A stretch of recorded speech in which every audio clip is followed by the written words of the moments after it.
ಒಂದು ಊರಲ್ಲಿ ಗಂಗಮ್ಮ ಮತ್ತೆ ಮಗು ವಾಸವಾಗಿದ್ದರು. ಮುಂಗುಸಿ ಕೂಡ ಅವರ ಜೊತೆ ವಾಸವಾಗಿತ್ತು. ಒಂದು ದಿನ ಕುಡಿಯುವ ನೀರು ಖಾಲಿಯಾಗಿತ್ತು. ಗಂಗಮ್ಮ ಮುಂಗುಸಿಯನ್ನು ಕರೆಯಿತು. ಮಗು ಒಬ್ಳೇ ಇರೋದು ತೊಟ್ಟಿಲಲ್ಲಿ, ನೀನು ನೋಡು, ನಾನು ನದಿಯ ಬಳಿಗೆ ಹೋಗ್ತೀನಿ.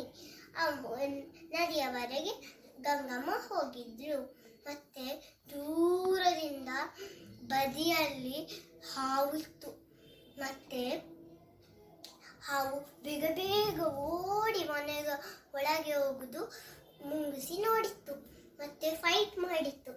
ಮುಂಗುಸಿ ಹಾವಿಗೆ ಕಚ್ಚಿತ್ತು, ಹಾವು ಮುಂಗುಸಿಗೆ ಕಚ್ಚಿತ್ತು. ಮತ್ತೆ ಹಾವು ಸತ್ತಿತ್ತು. ಮುಂಗುಸಿಯ ಬಾಯಲ್ಲಿ ರಕ್ತದ ಕಲೆ.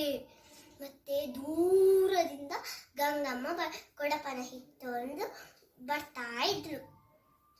ಮುಂಗುಸಿಯ ಬಾಯಲ್ಲಿ ರಕ್ತ ನೋಡಿ ಮುಂಗುಸಿ ಮಗುವನ್ನು ಕಚ್ಚಿ ಸಾಯಿಸಿದಂತ ಕೈಯಲ್ಲಿರುವುದು ಕೊಡಪಾನನ್ನು ಹಾಕಿತ್ತು ಮುಂಗುಸಿಯ ತಲೆಗೆ. ಮತ್ತೆ ಓಡಿ ಹೋಗಿ ಮಗುವ ಮೇಲೆ ಮಗು ಕಿಲಿ ಕಿಲಿ ಅಂತ ನಗ್ತಾ ಇತ್ತು. ಮತ್ತೆ ಕೆಳಗೆ ಹಾವು ಸತ್ತು ಬೀಳ್ತಿತ್ತು. ಮತ್ತೆ ಗೊತ್ತಾಗ್ತದೆ ಮುಂಗುಸಿ ಅಲ್ಲ ಹಾವುಗೆ ಕಚ್ಚಿ, ಮುಂಗುಸಿ ಅಲ್ಲ ಮಗುಗೆ ಕಚ್ಚಿತ್ತು.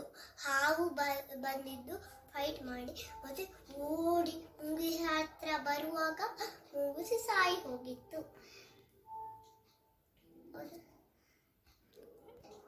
ಈ ಕಥೆಯ ನೀತಿ ಹೇಳಿದ್ದು ಸುಳ್ಳಾಗಬಹುದು, ನೋಡಿದ್ದು ಸುಳ್ಳಾಗಬಹುದು, ನಿಧಾನಿಸಿ ಯೋಚಿಸಿದಾಗ